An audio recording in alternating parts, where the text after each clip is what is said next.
আমরা বিকেলবেলা সানভিকে নিয়ে এসেছি ঠাকুর বাড়িতে। সানভি ও বলছে ঠাকুর বাড়িতে যাবে ঘুম থেকে উঠেই, তো নিয়ে আসছি। তো দেখো দোকান রয়েছে এখনো মেলা, এখানে হরেক মাল 10 টাকা। এই দেখো, তুমি কি নেবে? আমাকে টেনে নিয়ে এসছে, ও নেবে ফু দেওয়ার যে আছে না সেগুলো নেবে।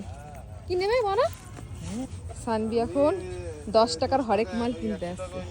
এই দেখো হরেক মাল 10 টাকা, এখানে হরেক মাল 10 টাকার দোকান রয়েছে। এখানে আরো দোকান রয়েছে, এগুলো এখনো খোলেনি। দেখো মেলার মাঠে তোমাদেরকে দেখাচ্ছি, ওইখানে একটা দোকান খুলেছে, এই যে এই দোকানটা খুলেছে, এখানেও একটা দোকান খুলেছে। আর এদিকটা দেখো জলপরিটা এখনো যায়নি, মানে জলপরির বোর্ড এখনো খোলেনি জলপরি। তো মাম্মামকে নিয়ে বিকেলবেলা এসে দেখলাম ঠাকুরবাড়িতে সব দোকান মোটামুটি, মানে সব দোকান না, 2-1টা দোকান খোলা। এখনো মেলা হয়ে গেছে, 15 দিন হয়ে গেছে। আর মাম্মাম যাবে এখন ঠাকুর বাড়ি যাবে, ওই যে মাম্মাম যাবে মন্দিরে।